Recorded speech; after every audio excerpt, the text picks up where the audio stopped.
Hello everyone, आज हम लोग क्लास 7 का चैप्टर नंबर 5 को करेंगे। हमने पिछले क्लास में हमने चैप्टर 4 को कंप्लीट किया था। आज हम चैप्टर 5 को देखेंगे, जिसमें लाइंस एंड एंगल्स की बात की गई है, जिसको आप लोग पहले से भी परिचित हैं।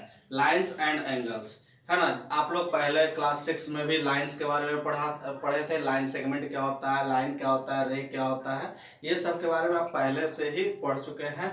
और एंगल्स के बारे में भी आप लोग पढ़ चुके हैं कि एंगल एक्यूट एंगल होते हैं, ऑब्ट्यूज एंगल होते हैं, और राइट एंगल होते हैं, रिफ्लेक्स एंगल होते हैं, कंप्लीट रिवॉल्यूशन को कितने एंगल का होता है, ये सभी आपने क्लास 6 में पढ़ चुके थे। आज उसी को थोड़ा सा आगे लेकर के हम लोग चलेंगे, है ना। एक्सरसाइज 5.1 इसका हम इंट्रोडक्शन पार्ट करेंगे, ठीक है। तो हम देखेंगे कि इस इंट्रोडक्शन पार्ट में हम किसका इंट्रोडक्शन आपको करवाएंगे। जैसे लाइन सेगमेंट, हम एक बैक टू बेसिक्स का यूज कर रहे हैं। हम लोग पहले भी हम लोग करते आए हैं कि पहले थोड़ा सा रिलेट करेंगे क्लास 6 को। तो क्लास 6 से रिलेट हम करते हैं, तो सबसे पहले लाइन सेगमेंट को देखेंगे, फिर लाइन को देखेंगे, रे को देखेंगे, angle, acute angle, obtuse angle और राइट एंगल। यहाँ तक आपने क्लास 6 तक पढ़ चुके हैं, है ना। आज हम जो एक्सरसाइज 5.1 में बात करेंगे, तो खास करके कॉम्प्लीमेंट्री एंगल और सप्लीमेंट्री एंगल और adjacent angle, linear pair, vertical opposite angle, ये 5 जो टर्म है, complementary angle, supplementary angle, adjacent angle, linear pair और वर्टिकली अपोजिट एंगल, ये सभी टर्म आपके इंपॉर्टेंट टर्म हैं। और ये सभी का हम इसलिए थोड़ा सा जिक्र करेंगे क्योंकि इन सभी चीज का यूज इसके द्वारा किया जाएगा, ठीक है। तो सबसे पहले हम आज देखते हैं लाइन सेगमेंट, जो कि आपने क्लास 6 में भी पढ़ा था कि लाइन सेगमेंट क्या होता है। तो लाइन सेगमेंट आप अच्छे से जानते हैं कि लाइन सेगमेंट का दोनों पॉइंट जो होता है वो एंड होता है दो पॉइंट से। जैसे हम सबसे पहले जानते हैं पॉइंट क्या है, तो आप किसी भी पेपर पर जब एक मार्क लगा देते हैं, है ना, एक बस टिप आप अपना रख देते हैं, तो वो पॉइंट होता है। तो ये सपोज दैट पॉइंट ए, इसको हम लोग क्या पढ़ते हैं, पॉइंट ए। तो उसी तरह से हम जब दो पॉइंट से जब हम एक लाइन ड्रॉ करते हैं जिसका दोनों एंडिंग पॉइंट है, दोनों का याद रखिएगा, लाइन सेगमेंट का एंडिंग पॉइंट होता है। तो मान लेते हैं ये पॉइंट ए है और ये पॉइंट बी है ना। तो ये ए बी जो है वो आपका लाइन सेगमेंट होता है, और इसको हम लोग किस तरह से डिनोटेड करते हैं, इस तरह से, है ना। ये आपका इस तरह से अगर आपको लिखा हुआ होगा तो आप समझ जाइएगा कि लाइन सेगमेंट ए बी है, ठीक है। याद रखिएगा, लाइन सेगमेंट में दोनों पॉइंट जो होता है एंड होता है, ठीक है। इसको आप एक्सटेंड नहीं कर सकते हैं, ठीक है। अब हम लोग देखेंगे लाइन। तो लाइन क्या होता है, सपोज दैट आपका दोनों तरफ एरो का निशान हो, ए और बी, है ना। दोनों तरफ अगर एरो का निशान है तो आप समझ जाइएगा कि वो लाइन है। दोनों में बस इतना ही अंतर है कि ये पॉइंट फिक्स है, इसको आप एक्सटेंड नहीं कर सकते। लेकिन ये एरो है, इसका मतलब है कि जहां भी एरो दिखाई देगा उस लाइन को आप एक्सटेंड कर सकते हैं। मतलब बी के तरफ आप एक्सटेंड कर सकते हैं, ए के तरफ आप एक्सटेंड कर सकते हैं, है ना। इसका मतलब क्या है, दोनों में एक छोटा सा डिफरेंस है, माइनर डिफरेंस, कि लाइन सेगमेंट को हम दोनों तरफ एक्सटेंड नहीं कर सकते हैं क्योंकि पॉइंट फिक्स है ना, एंडिंग पॉइंट है। लेकिन चूंकि ए और बी में दोनों तरफ एरो है, लाइन में दोनों तरफ हमेशा एरो रहेगा, इसका मतलब है कि इसको हम एक्सटेंड दोनों तरफ कर सकते हैं। और लाइन सेगमेंट को हम ए बी डिनोट करते हैं, लेकिन अगर लाइन को डिनोटेड करना होगा तो दोनों तरफ एरो को। देखिए कितना छोटा सा माइनर है, अगर एरो नहीं है तो लाइन सेगमेंट है, एरो दोनों तरफ है तो लाइन है। इसको गौर से आप देखिएगा, कहीं भी लिखा होगा तो दोनों में बस आपको अगर डिफरेंस कहेगा कि आप बताइए कि इसमें और ये दोनों में क्या अंतर है, तो आप बोल दीजिएगा कि सर ये लाइन सेगमेंट है ए बी और ये लाइन ए बी है। अब दोनों में डिफरेंस क्या है, तो लाइन सेगमेंट में हम एक्सटेंड नहीं कर सकते हैं, लेकिन लाइन में एक्सटेंड कर सकते हैं। अब है एक नेक्स्ट टर्म है रे। रे में क्या है कि अगर सपोज दैट एक एंडिंग पॉइंट रहता है और एक एक्सटेंड पॉइंट रहता है, मतलब एरो रहेगा, एक ही तरफ रहेगा, रे होता है जो एक ही तरफ रहेगा। तो सपोज दैट ये ए बी है, तो इसको हम कैसे डिनोट करेंगे, रे ऑफ ए बी, इसको हम लोग क्या बोलेंगे, रे ऑफ ए बी। ठीक है, आपका जरूरी नहीं कि ये राइट साइड ही जो है, ये आपका इस साइड भी हो सकता था, ए और बी इंडिंग पॉइंट, और इसको हम लोग कैसे डिनोट करेंगे, रे ऑफ ए बी। तो देखिए यहां पर रे में क्या होता है, एक एंडिंग पॉइंट होता है और एक एक्सटेंडिंग पॉइंट होता है। आप इसको एक्सटेंड कर सकते हैं, आप इसको एक्सटेंड कर सकते हैं, ठीक है। और एक्सटेंड किधर कर सकते हैं, आप इस पॉइंट से भी देख सकते हैं। देखिए बी के तरफ निशान है, इसका मतलब बी तरफ एक्सटेंड करेंगे, ए के तरफ निशान है, इसका मतलब ए के तरफ एक्सटेंड करेंगे, ठीक है। तो एक छोटा सा डिफरेंस था लाइन सेगमेंट, लाइन और रे में। रे का एक सबसे छोटा सा एक अच्छा सिंपल सा आपका जो एग्जांपल होता है वो सूर्य की किरणें हैं, है ना, सन रेज जिसको हम लोग बोलते हैं। तो सन रेज इस तरह से निकलता है,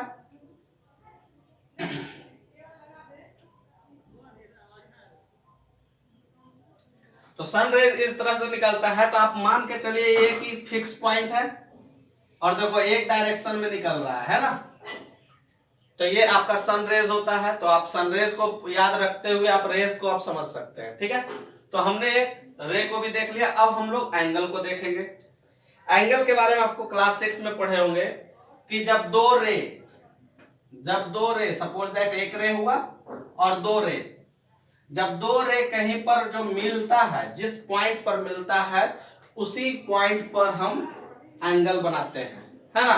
क्या बनाते हैं, एंगल बनाते हैं। और जिस पॉइंट को हम मिलता है उसको हम बोलते हैं एंडिंग पॉइंट, एंडिंग पॉइंट या वर्टेक्स बोलते हैं। क्या बोलते हैं, वर्टेक्स। वर्टेक्स मतलब जहां पर कॉर्नर होता है, जहां पर दो रे मिलेगा, यहाँ पर रे है ना, तो वर्टेक्स कहलाता है। इसीलिए हम चूंकि एंगल का निर्माण कर रहा है ना, तो इसको हम बोलते हैं vertex of the angle, vertex of the angle. तो एंगल के बारे में आपने क्लास 6 में पढ़ा था। एंगल, अब आपको पता चल गया कि एंगल का कंस्ट्रक्शन कैसे करते हैं। उसमें आप एक पढ़े थे एक्यूट एंगल, है ना, एक्यूट एंगल, ऑब्ट्यूज एंगल और राइट एंगल। ये तीनों में भी थोड़ा थोड़ा सा डिफरेंस है। एक्यूट एंगल उसे कहते हैं जो 90 डिग्री से छोटा हो, वैसा एंगल जो लेस देन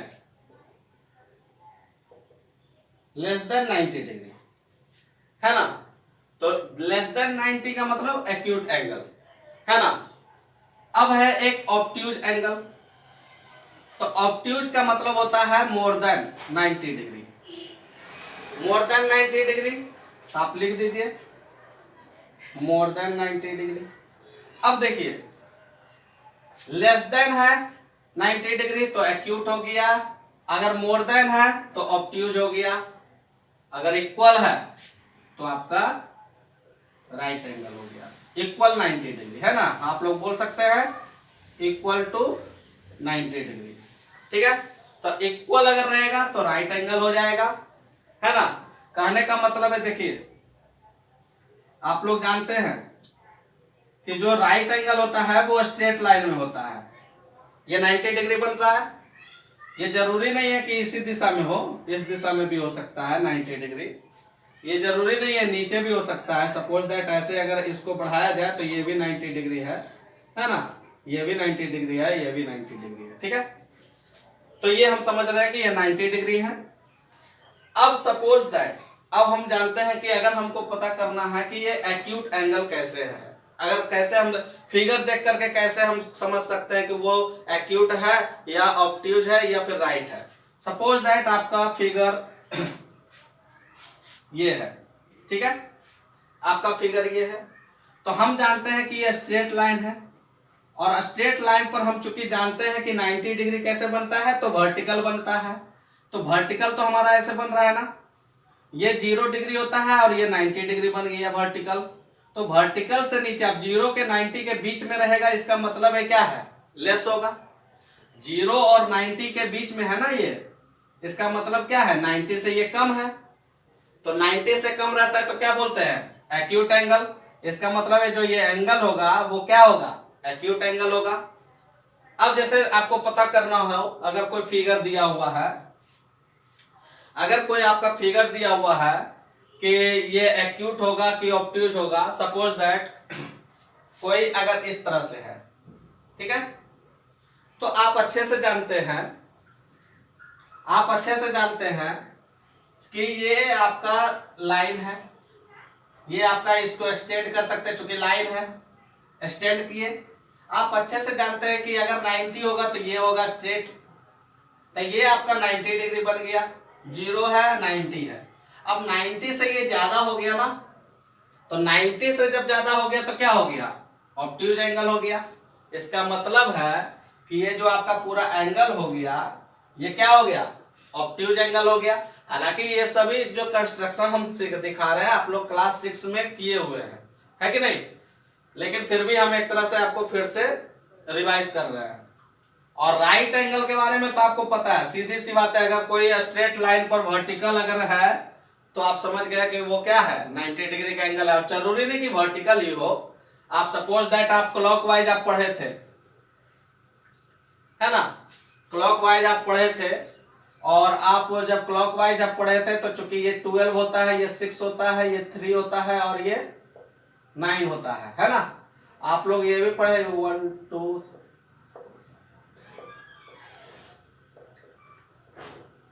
आप लोग जानते हैं कि जब अगर कोई मिनट की सुई यहां से चल करके इस तरह से अगर 1 राउंड लगा देता है तो वो 360 का एंगल बनाता है। आपने क्लास 6 में पढ़ा था, जिसमें हम लोग बोलते हैं कि 1 रिवॉल्यूशन इज इक्वल टू 360, है कि नहीं।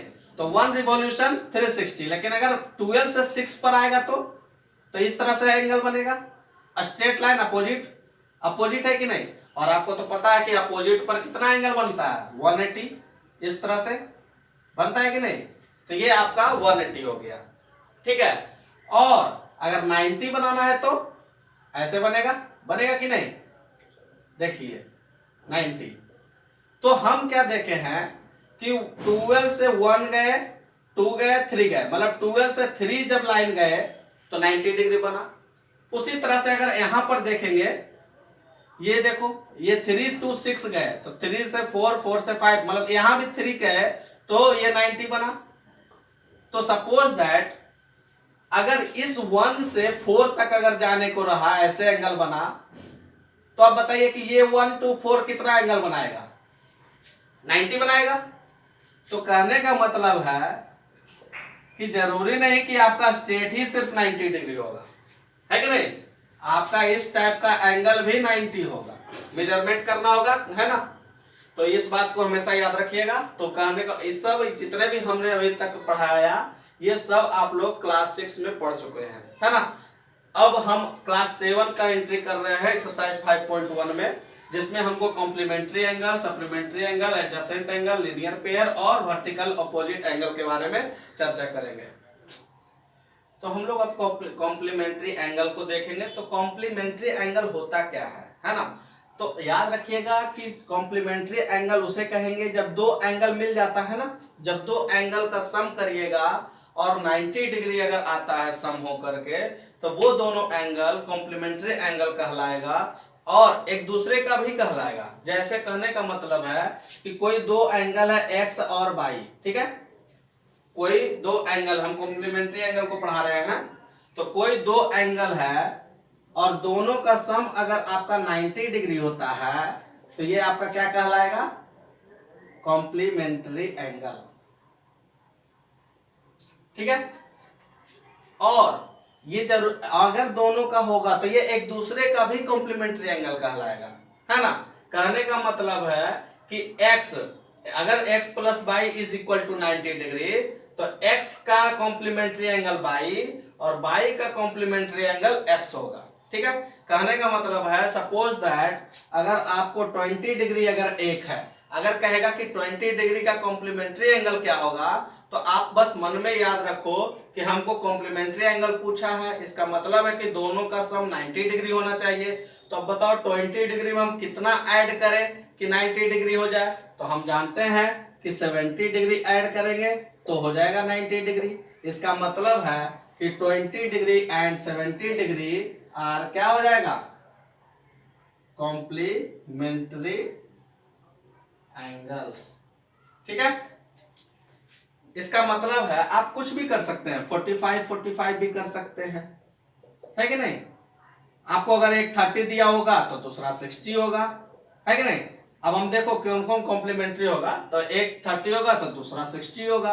अगर सपोज दैट आपका क्वेश्चन किस तरह से आएगा बताते हैं। अगर सपोज दैट आपको दे दे कि कोई एंगल है, अभी हम ये रैंडमली ले रहे हैं, है ना, ये मत सोचेगा कि सर ये कितना है। सपोज दैट ये आपका 45 डिग्री हो और कहेगा इस 45 डिग्री का आप कॉम्प्लीमेंट्री एंगल निकालिए, तो आप सीधा कहिएगा कि देखिए 45 डिग्री तो दिया हुआ है और इसका कॉम्प्लीमेंट्री एंगल निकालना है। तो बनाने का तरीका क्या है, मेथड क्या है, प्रोसेस क्या है। आप जानते हैं कि 45 डिग्री में ऐड करना होगा और जो भी ऐड करना होगा तो जब ऐड कर देंगे तो वो 90 डिग्री हो जाएगा।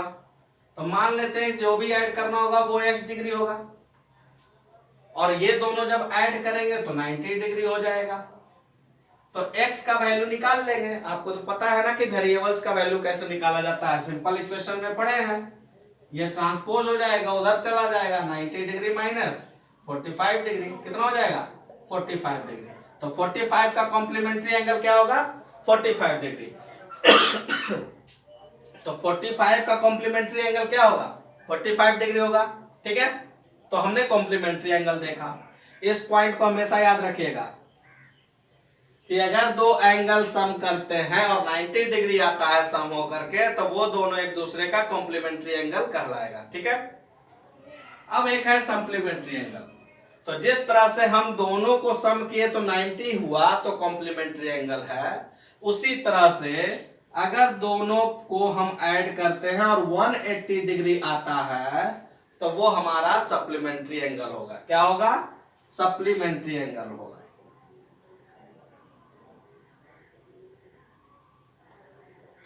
अब हम सप्लीमेंट्री एंगल, अब देखो अब क्या हो सकता है। तो जैसे अगर वो एक 30 डिग्री का एंगल है तो कब ये 180 होगा, तो अगला 150 डिग्री रहेगा तभी ना 180 होगा। इसका मतलब है कि 30 का सप्लीमेंट्री एंगल 150 है कि नहीं। अगर सपोज दैट एक 90 डिग्री है तो दूसरा भी 90 डिग्री होगा, तब जाकर के 180 होगा। मतलब 90 डिग्री का सप्लीमेंट्री एंगल 90 डिग्री, ठीक है। बनाने का तरीका कैसे होगा, तो सपोज दैट कोई एंगल दिया हुआ है जो कि 90 डिग्री है, कहेगा इसका सप्लीमेंट्री एंगल निकालो, तो आप कहिएगा कि सर 90 डिग्री में हम कितना ऐड करें कि 180 डिग्री हो जाए। तो माना कि लेट वो एंगल x है और इस तरह से 180 हो जाएगा, तो x का वैल्यू निकाल लेंगे। 180 minus 90 is equal to 90 degree, ठीक है। मतलब 90 का सप्लीमेंट्री एंगल 90 डिग्री, देखो है कि नहीं। ये एक दूसरे के सप्लीमेंट्री भी होते हैं। मतलब 150 का अगर बोलेगा कि सप्लीमेंट्री एंगल क्या होगा तो 30। अगर आपसे सपोज दैट कोई पूछे 110 डिग्री का सप्लीमेंट्री एंगल क्या होगा, तो बस मन में देखो ना कि 110 का क्या होगा, तो 70 ऐड करेंगे तब 180 हो जाएगा। मतलब ये 110 का सप्लीमेंट्री एंगल क्या होगा 70 होगा। और अगर नहीं होता है तो इस तरह से बनाओ, ठीक है। बना करके ही लेकिन आप लोग सॉल्यूशन करिएगा, ठीक है। तो इस पॉइंट को भी आप याद करिए। कहने का मतलब है कि अगर दोनों का सम 90 डिग्री तो कॉम्प्लीमेंट्री एंगल, अगर दोनों का सम 180 डिग्री तो सप्लीमेंट्री एंगल। अब एक बात याद रखिए, थोड़ा सा यहां पर ध्यान देने की बात है। ये 20 डिग्री है और ये 70 डिग्री है तो 90 डिग्री हो गया। ये 45 है, ये 45 है तो 90 हो गया। ये 30 है और ये 60 है तो 90 हो गया। अब एक बात बताओ कि कॉम्प्लीमेंट्री एंगल होने के लिए ये भी एक्यूट एंगल है, क्योंकि 90 डिग्री से कम वाला क्या होता है एक्यूट एंगल होता है, और ये भी देखो 70 डिग्री है तो ये भी एक्यूट एंगल है। तो दोनों एक्यूट एंगल है। मतलब जब दोनों एक्यूट एंगल को ऐड करते हैं तो कॉम्प्लीमेंट्री एंगल बनता है। दोनों को एक्यूट एंगल को ऐड करते हैं तो कॉम्प्लीमेंट्री एंगल बनता है। उसी तरह से यहां पर एक 30 है, ठीक है, 30 डिग्री है और एक 150 है। इसका मतलब है कि ये तो हो गया आपका एक्यूट एंगल और ये आपका हो गया ऑब्ट्यूज एंगल। मतलब एक्यूट एंगल और ऑब्ट्यूज एंगल मिलेगा तब जाकर के एक सप्लीमेंट्री बनता है, या फिर एक राइट एंगल और एक राइट एंगल, मतलब दोनों राइट एंगल मिलेगा तब जाकर सप्लीमेंट्री बनेगा। अगर सपोज दैट एक राइट एंगल लेते हैं 90 डिग्री और दूसरा एक्यूट एंगल लेते हैं, तो एक्यूट का मतलब क्या होता है 90 से कम, तो 89 लेंगे, तो क्या ये 180 होगा? देखो देखो 179 हो रहा है ना, मतलब नहीं होगा। कहने का मतलब है कि 90 डिग्री अगर एक राइट एंगल लेंगे तो दूसरा अगर एक्यूट या ऑब्ट्यूज लेंगे तो वो सप्लीमेंट्री एंगल नहीं कहलाएगा। मतलब अगर दोनों राइट एंगल होगा तभी सप्लीमेंट्री एंगल होगा। जैसे एक 90 डिग्री ले लेते हैं और चूंकि ऑब्ट्यूज एंगल, ये तो एक्यूट हुआ, अब एक ऑब्ट्यूज लेते हैं, ऑब्ट्यूज का मतलब 90 डिग्री प्लस, तो चलो 91 लेते हैं, एक छोटा सबसे छोटा, इसका हो जा रहा है 181 डिग्री। अब बताओ 180 तो नहीं हो रहा है, 181 हो रहा है, इसका मतलब क्या है, अगर एक राइट एंगल होगा तो दूसरा को भी राइट एंगल होना पड़ेगा और सप्लीमेंट्री एंगल बनने के लिए, ठीक है। अच्छा एक बात बताओ, अगर आपसे क्वेश्चन कोई करे कि क्या दोनों ऑब्ट्यूज एंगल होगा तो क्या वो सप्लीमेंट्री बन सकता है? दो ऑब्ट्यूज एंगल एक दूसरे के सप्लीमेंट्री एंगल हो सकते हैं? तो देखते हैं हम लोग। तो दो ऑब्ट्यूज एंगल, तो दो ऑब्ट्यूज एंगल का मतलब क्या है, 90 ऑब्ट्यूज एंगल का मतलब 90 डिग्री प्लस, तो 90 डिग्री प्लस मतलब मोर देन 90 डिग्री, 90 डिग्री से ज्यादा, तो 90 डिग्री से ज्यादा क्या हो सकता है, सबसे छोटा ही लेते हैं 191 और एक और लेते हैं 91, दोनों को ऐड करो, क्या हो रहा है 11299 18। सोचो सबसे छोटा जब एंगल लेते हैं तब 182 हो जाता है, मतलब 180 नहीं आ रहा है। मतलब इससे क्या हमको कंक्लूजन निकला कि दो ऑब्ट्यूज एंगल को जब ऐड करेंगे तो हमको सप्लीमेंट्री एंगल नहीं प्राप्त होगा। मतलब दो ऑब्ट्यूज एंगल एक दूसरे का सप्लीमेंट्री एंगल नहीं हो सकता है। मतलब इस तरह से हम लोग चेक भी करना है ना, बहुत तरह का क्वेश्चन आपको दिया जाएगा, तो इस तरह से हम चेक करेंगे। तो हमने देखा कॉम्प्लीमेंट्री एंगल, सप्लीमेंट्री एंगल, अब हम लोग देखेंगे एडजेसेंट एंगल। एडजेसेंट एंगल होता क्या है, तो याद रखिएगा कि एडजेसेंट एंगल में एडजेसेंट एंगल में सबसे पहला तो एक वर्टेक्स होना चाहिए, वन वर्टेक्स होना चाहिए, वर्टेक्स को हमको देखना पड़ेगा, और वर्टेक्स के साथ साथ एक मतलब कंडीशन है, एक वर्टेक्स होना चाहिए। क्या क्या एडजेसेंट एंगल होने के लिए क्या क्या चाहिए, तो एक वर्टेक्स होना चाहिए, दूसरा एक कॉमन आर्म होना चाहिए, क्या होना चाहिए, कॉमन आर्म्स होना चाहिए, और तीसरा जो कंडीशन है वो इस कॉमन आर्म्स के दोनों साइड आर्म्स होने चाहिए। ये है एक वर्टिकल एंगल्स का। सपोज दैट कोई देखो इस तरह का है, सपोज दैट ऐसा दिया हुआ है एंगल, ये एंगल है x और एंगल है y, ठीक है ऐसा। तो हम लोग जानते हैं कि ये जो है ये क्या है, जहां पर सभी लाइन आकर के मीट करता है वो हमारा वर्टेक्स कहलाता है, ये वर्टेक्स हो गया। तो हम देख रहे हैं कि वर्टेक्स तो मिल गया, कॉमन आर्म भी होना चाहिए, तो सपोज दैट नेम दे देते हैं AOBC, ठीक है। तो अब देखो कि ये एंगल में क्या है AOB, एंगल AO नेम करते हैं एंगल AOB, और अगर इस एंगल की बात करेंगे तो BOC।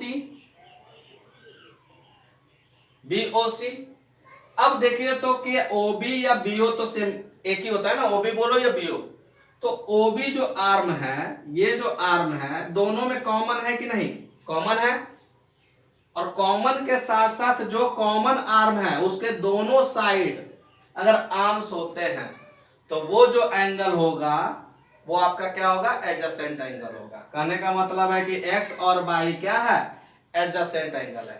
अब एडजेसेंट एंगल को फिर से एक बार रिवाइज करते हैं। सबसे पहला क्या होना चाहिए, एक वर्टेक्स होना चाहिए, दूसरा कॉमन आर्म होना चाहिए, और उस कॉमन आर्म्स के दोनों साइड रेज होना चाहिए। ये तीन कंडीशन है, तब जाकर के वो क्या कहलाएगा, एडजेसेंट एंगल, ठीक है। एक और देखते हैं, सपोज दैट ये रे है, ये सॉरी ये स्ट्रेट लाइन है और इस पर कोई लाइन है, ठीक है। इस तरह से मान लेते हैं, अब नो नेम देते हैं, ये P है, ये Q है, O है, R है, ठीक है। अब हम आप बताइए कि ये जो एंगल बनेगा 90 डिग्री का और ये जो एंगल बनेगा 90 डिग्री का, क्या ये दोनों एडजेसेंट है? सबसे पहले ये देखेंगे तो हम कहेंगे कि सर एक तो सबसे पहले इस पॉइंट पर मिल रहा है, इसका मतलब ये वर्टेक्स है, मतलब ये वर्टेक्स को सब फुलफिल कर रहा है। दूसरा कॉमन आर्म होना चाहिए, तो कॉमन हम देखते हैं ये एंगल में क्या बन रहा है, POR, एंगल POR, और इसमें क्या बन रहा है, QOR एंड QOR। तो OR OR आ रहा है कि नहीं, इसका मतलब ये जो है आपका आर्म, ये आपका कॉमन आर्म है, तो ये कॉमन आर्म भी हो गया। और आपको देखना होगा कि इस कॉमन आर्म के दोनों साइड में रेज है कि नहीं है, अगर है तो समझ गए कि ये एडजेसेंट एंगल होगा, ठीक है। अब एडजेसेंट एंगल तो हम देख लिए, ये आपका एडजेसेंट एंगल होगा।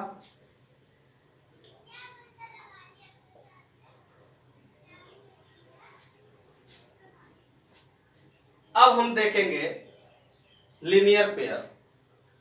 तो याद रखिएगा कि लीनियर पेयर हम किसको बोलते हैं, तो लीनियर पेयर वहीं पर बनेगा जहां पर एडजेसेंट एंगल बनेगा, सबसे पहली बात। तो एडजेसेंट एंगल आप वैसा देखिएगा कि एडजेसेंट एंगल है कि नहीं, और एडजेसेंट एंगल के साथ साथ वो जब दोनों जो एडजेसेंट एंगल, जैसे अभी ये है ना, सपोज दैट ये एक्स है और ये वाई है, तो ये हम देख रहे हैं कि ये एडजेसेंट एंगल है, और उस एडजेसेंट एंगल का ये दोनों का जो सम होगा वो हमें क्या होगा, 180 डिग्री होगा। तो आपको तो पता है ना कि ये अपोजिट लाइन है, और अपोजिट लाइन पर जो एंगल बनता है वो कितना बनता है, 180। इसका मतलब याद रखिएगा x + y = 180।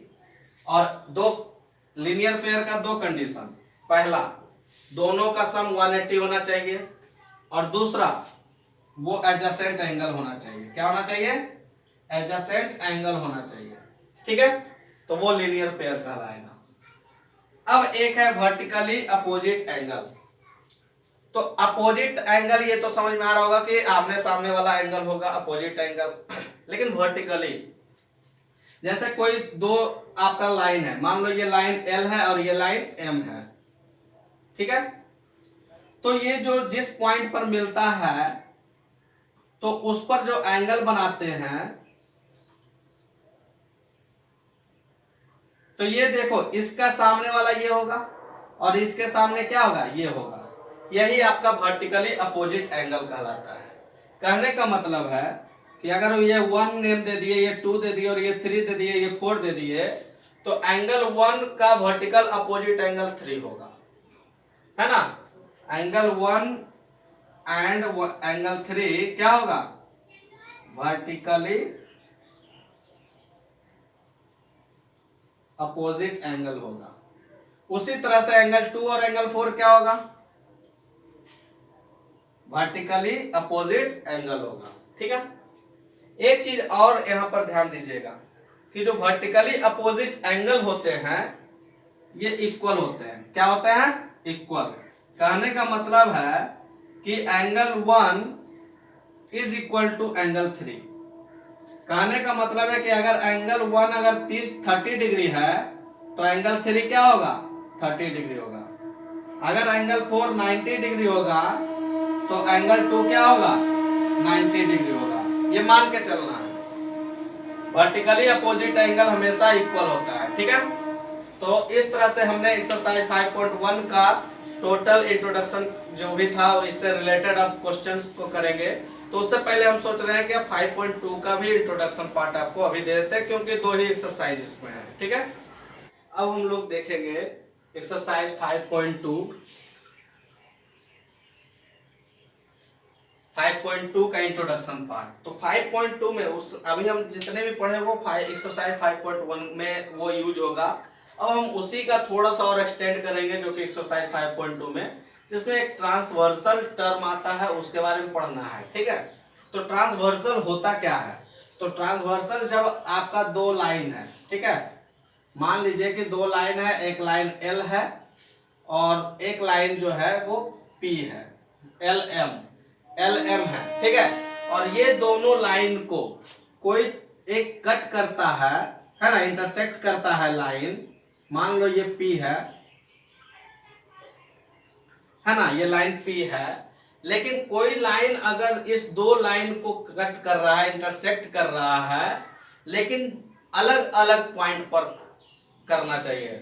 जो इंटरसेक्ट हो रहा है, देखो एक पॉइंट यहाँ है और एक पॉइंट यहाँ है, ये इंटरसेक्ट तो कर रहा है, लेकिन दोनों लाइन को अलग अलग पॉइंट पर अगर इंटरसेक्ट करेगा तो ये जो लाइन पी है वो आपका ट्रांसवर्सल लाइन कहलाएगा, ठीक है।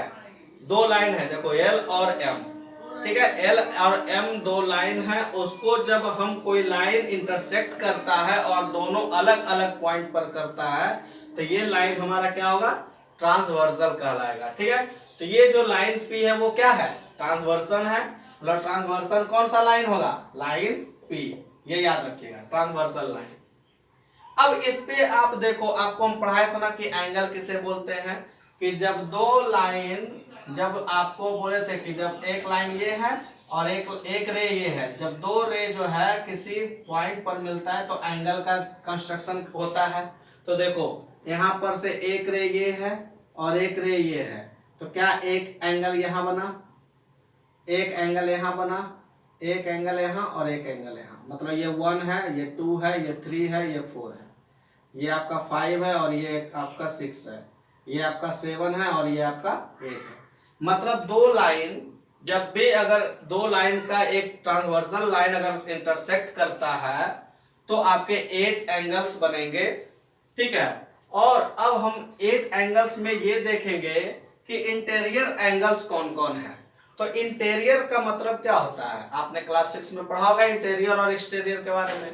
तो इंटीरियर का मतलब होता है इनसाइड, मतलब जो रीजन के अंदर है उसको हम इंटीरियर एंगल्स बोलते हैं। तो आप देखो ये, अब जब दोनों ये 8 एंगल्स को देखेंगे तो ये देखो ये ओपन है कि नहीं, ओपन कर्व आप है ना, ये ओपन कर्व हम बोलेंगे, आप लोग क्लास 6 में ओपन कर्व और क्लोज कर्व पढ़े थे।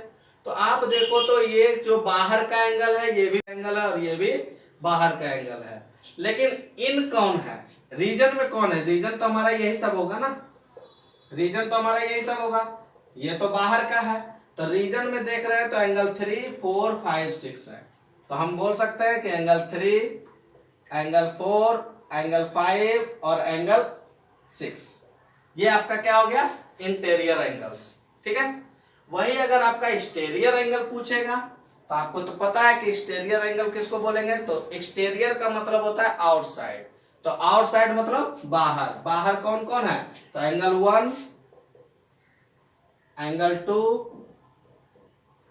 एंगल 7 और एंगल 8, ठीक है।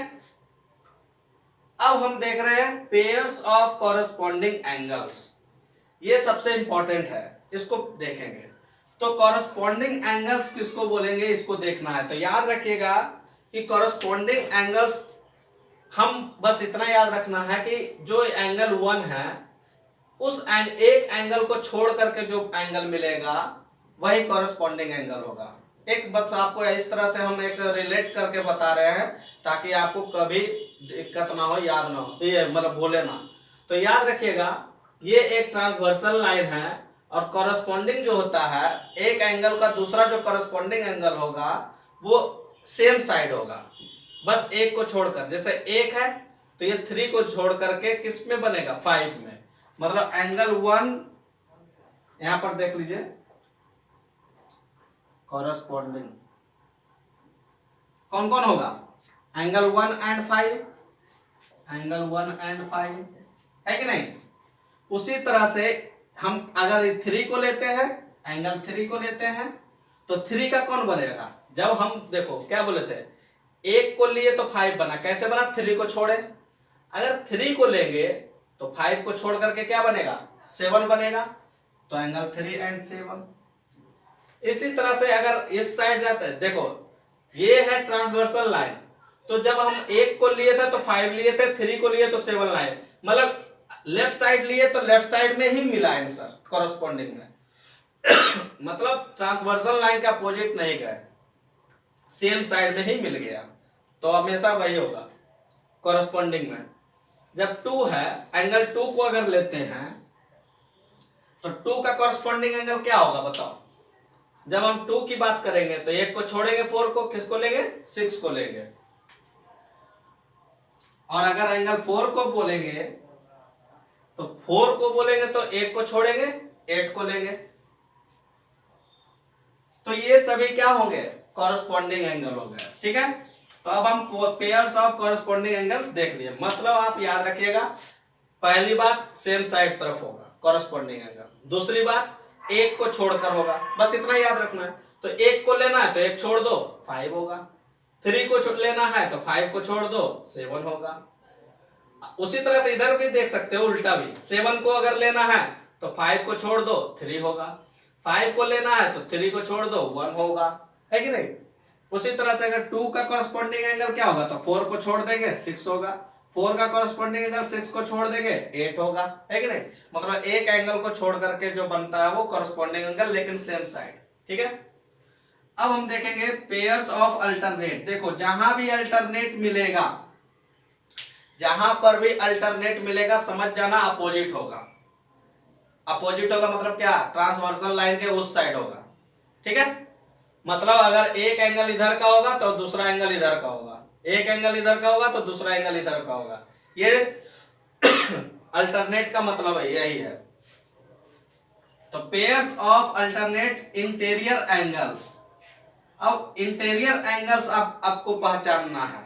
तो इंटीरियर तो हमारा 3, 4, 5, 6 है, 1, 2, 7, 8 तो एक्सटीरियर एंगल है।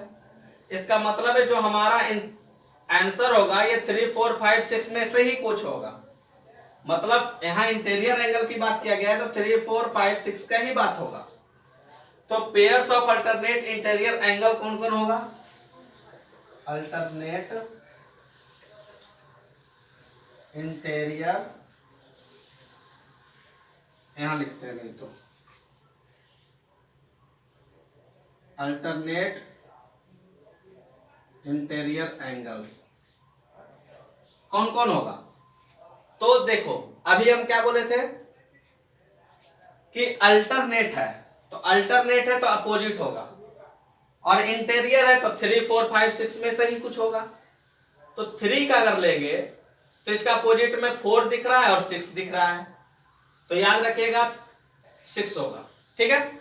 तो एंगल 3 एंड एंगल 6, और 4 का 5 होगा, एंगल 4 एंड एंगल 5। अब इसको एक तरीके से और याद कर सकते हैं, कहिए कैसे।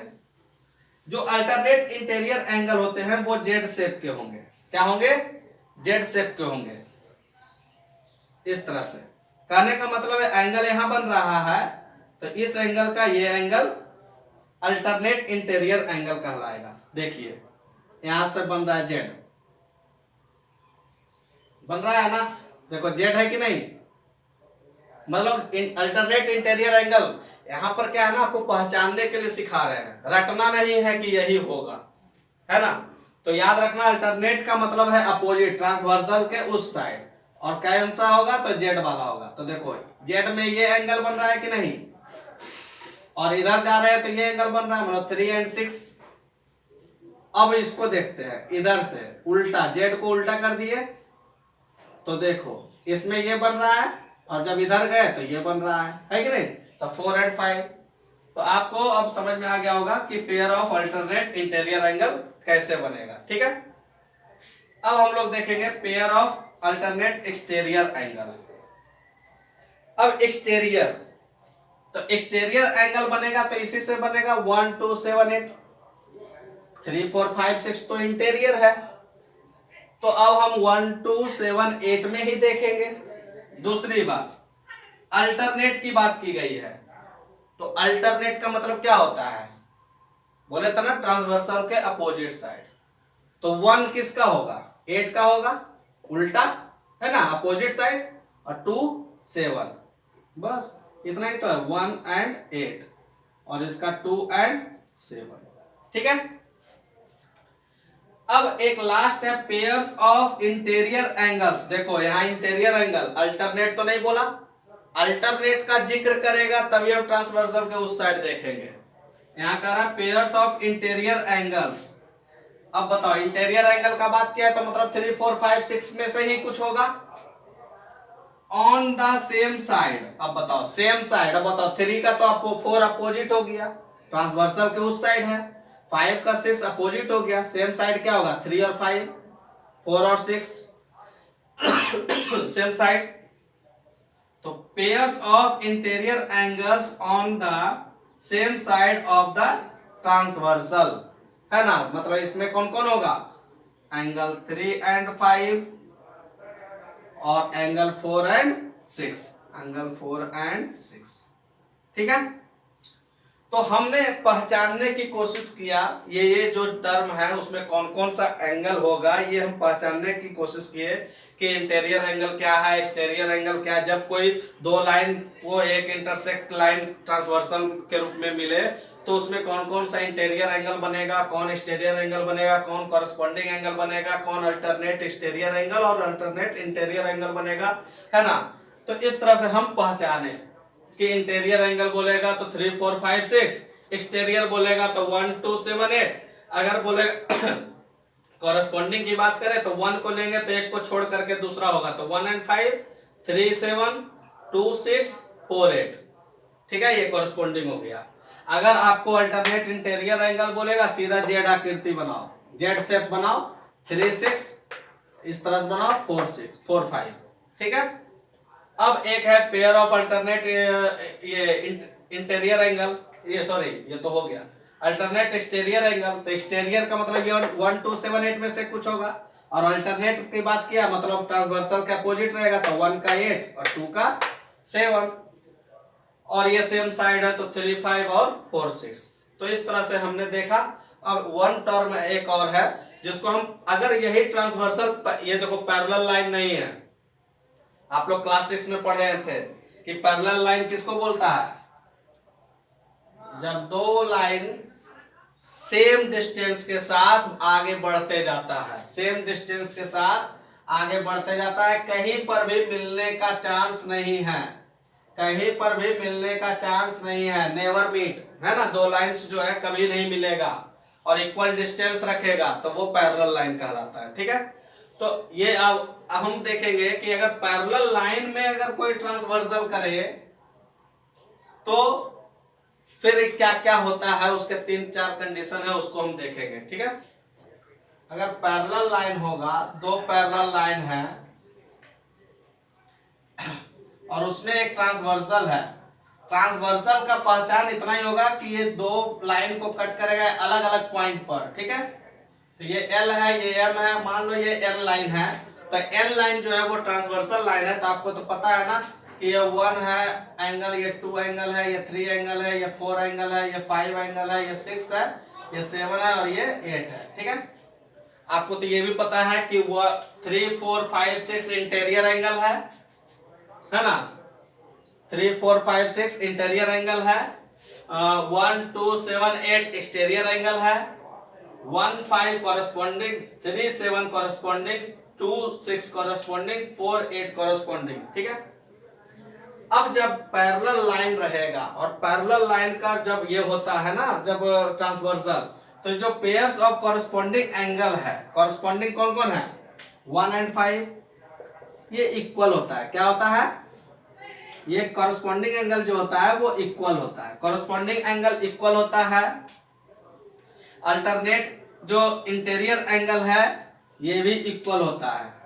ठीक है, और ये जो pairs of interior angles on the same side होता है ये आपका 180 डिग्री हो जाता है। क्या हो जाता है, ये 180 डिग्री, ये हमेशा याद रखेगा। लेकिन हाँ, कब होगा, जब पैरेलल लाइन रहेगा। तो 3 चीज होता है इसमें, 3 कंडीशन है, इसको हमेशा याद रखना है। Pairs of corresponding angle equal होगा, pair of alternate interior angle equal होगा, और pair of interior angles on the same side of the transversal 180 degree होगा। कहने का मतलब है, अब कॉरेस्पॉन्डिंग कौन कौन है, तो हम जानते हैं एंगल 1, एक को छोड़ो दूसरा एंगल हो जाता है कॉरेस्पॉन्डिंग, सेम साइड। तो 1 और 5 कॉरस्पॉन्डिंग, इसका मतलब है ये दोनों इक्वल होगा। मतलब अगर पैरेलल लाइन रहेगा तो angle 1 is equal to angle 5 होगा। अगर एंगल 1 20 डिग्री होगा तो एंगल 5 भी 20 डिग्री होगा। ठीक है। उसी तरह से 3 और 7 इक्वल होगा। उसी तरह से एंगल 2 और 6 इक्वल होगा। उसी तरह से 4 और 8 इक्वल होगा। अब pair of alternate interior angle, आपको तो पता है ना कि इंटीरियर एंगल का मतलब क्या होता है, जेड आकृति बनता है। पहली बात जेड आकृति भी देख लो कैसे, तो देखो जेड यहां से यहां, तो इस तरह से जेड बन रहा है, तो ये होगा और ये होगा। तो एंगल 3 इज इक्वल टू 6 इसमें जा रहे हैं, और angle 4 is equal to angle 5। ये तो आप पहचान गए होंगे ना कि pair of alternate interior angle कैसे निकलते हैं। तो इंटीरियर का मतलब क्या है, 3 4 5 6। अल्टरनेट का मतलब है कि ट्रांसवर्सल का उस साइड, तो 3 का 6 होगा, 4 का 5 होगा, दोनों इक्वल होगा। ठीक है। और pair of interior angles on the same side, तो देखो इंटीरियर एंगल तो यही है ना 3 4 5 6, लेकिन सेम साइड, तो सेम साइड क्या होगा, यही दोनों ना। ये दोनों का जो सम होगा वो 180 डिग्री होगा। ये दोनों का सम होगा क्या, 180 डिग्री होगा। लेकिन कब होगा सम होगा, तो कब होगा, जब ये दोनों लाइन पैरेलल होगा। ये सभी कंडीशन कब होगा, जब दोनों लाइन पैरेलल होगा। ठीक है। अब एक चीज यहां पर सीखो, समझ में आ रहा है थोड़ा सा, कि जब दोनों का सम करते हैं तो 180 डिग्री होता है। आपने पढ़ा था कि जब दो एंगल को ऐड करते हैं और 180 डिग्री का आता है तो वो दोनों एंगल एक दूसरे का सप्लीमेंट्री एंगल होता है। इसका मतलब है कि एंगल 3 का सप्लीमेंट्री एंगल 5, एंगल 4 का सप्लीमेंट्री एंगल 6। ठीक है। तो इस तरह से हम पूरे आपका इंट्रोडक्शन करवा दिए इस पूरे चैप्टर का, चैप्टर नंबर 5। और अब हम लोग क्या करेंगे, एक्सरसाइज को करेंगे, एक्सरसाइज 5.1 एंड 5.2, और इस तरह से पूरे चैप्टर को कंक्लूड कर देंगे। ओके।